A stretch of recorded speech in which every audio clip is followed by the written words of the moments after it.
It's 6 a.m. in a city apartment. The window is already warm to the touch. Somewhere below, a bird has stopped singing halfway through its usual morning routine. It's just sitting on a wire, wings slightly open, not moving. That's not normal bird behavior. That's a bird trying not to overheat. This is what a heat wave actually looks like now. Not a headline, not a number on a weather app.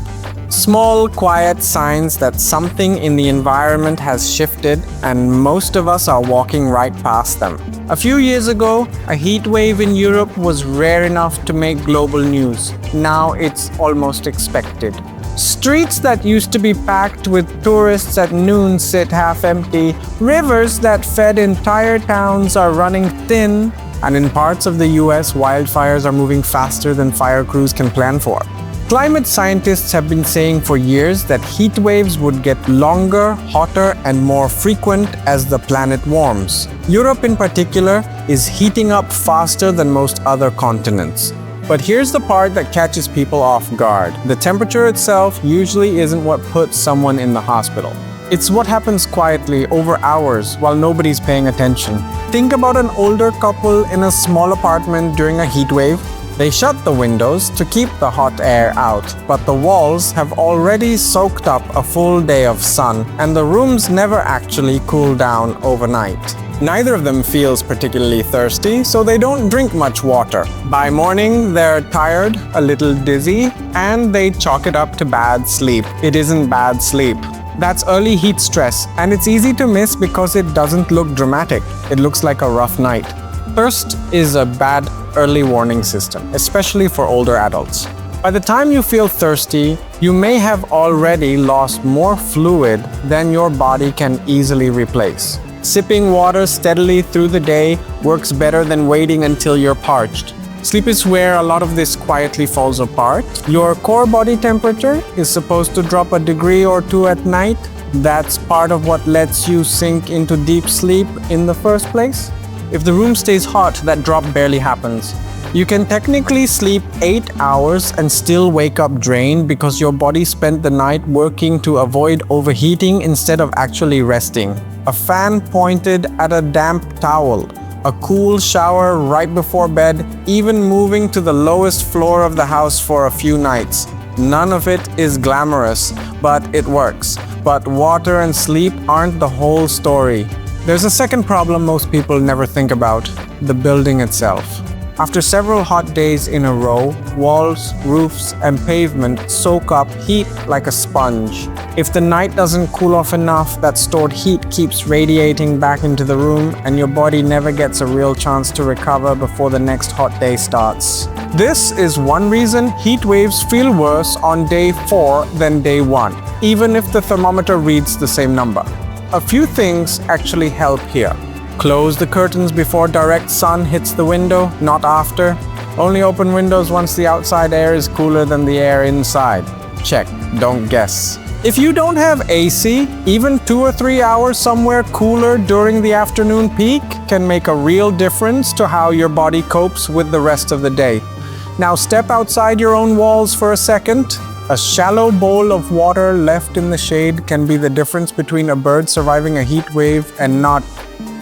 Just remember to change it daily so it doesn't turn into a breeding ground for mosquitoes. If you've got trees or plants nearby, water them early morning or evening rather than midday, when most of it just evaporates before it reaches the roots anyway. If you have a dog, the pavement test is worth doing every single time before a walk. Press the back of your hand against the sidewalk for 5 seconds.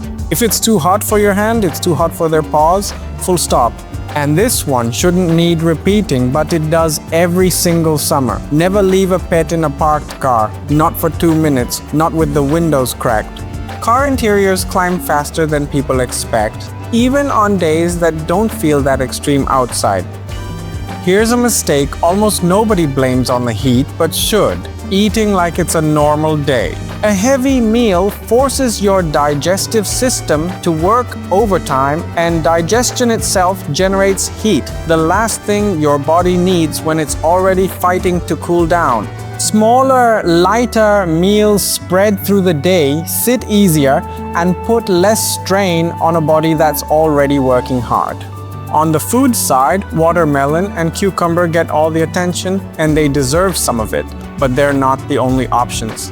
Pears, peaches, celery, zucchini, berries, and leafy greens carry a lot of water along with vitamins your body actually uses during hot weather. Kiwi rarely gets mentioned, which is a shame. It's loaded with vitamin C and potassium, both useful for fluid balance. Cherries are worth grabbing too. Some research points to their plant compounds helping with exercise-related inflammation, which makes them a decent post-walk snack in summer. What you skip matters as much as what you eat. Alcohol speeds up fluid loss, so it's worth cutting back during a real heat wave, not just being a little more careful. And if your coffee habit is replacing water instead of sitting alongside it, that's worth noticing too. A cup of coffee isn't the enemy, but treating it as your main source of fluids for the day usually catches up with you by mid-afternoon. Timing changes everything outdoors. If you run, walk the dog, or work outside, early morning or evening is genuinely safer than midday, not just more comfortable. Around noon, both the air temperature and direct sun exposure peak at the same time, and that combination is exactly what turns a short, familiar walk into a real risk. People rarely get caught off guard on a hike through the desert.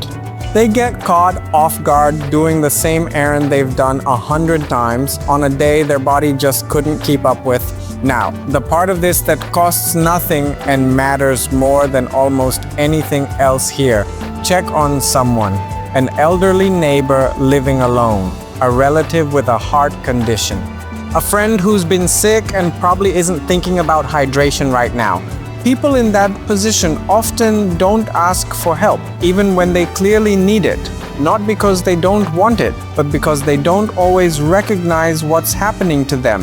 A phone call or a 5-minute knock on the door genuinely changes outcomes during a heat wave. This isn't a soft suggestion. It's one of the most effective things an average person can do. Trees deserve a mention too, and not the obvious plant more trees kind of mention. A mature, healthy tree that's already growing near you is doing more cooling work right now than a sapling will do for the next decade. Watering the trees you already have, especially younger ones, during cooler hours protects shade that entire streets and the birds and insects living in them depend on. If someone around you starts acting confused, seems unusually weak, gets dizzy, or this one surprises people, stops sweating despite the heat, don't wait it out. That last sign in particular means the body has lost its ability to cool itself. Treat it as an emergency and get medical help immediately. Acting in the first 10 minutes matters more than almost anything you'll do afterward. None of this requires a big gesture. A bowl of water on a windowsill, a curtain closed at the right hour, a 5-minute check-in on somebody who lives alone. None of it makes headlines, and all of it works. So here's the one thing worth carrying out of this video. Pick one thing from this list today, not all of it. 1. Refill a water bowl for the birds outside. Text a neighbor you haven't checked on in a while. Move your evening walk an hour earlier. Small, boring, repeatable actions are what actually get people through a heat wave. Not the dramatic ones, the consistent ones. The heat isn't going anywhere this summer. But neither is the fact that a little attention spent in the right direction still goes a long way.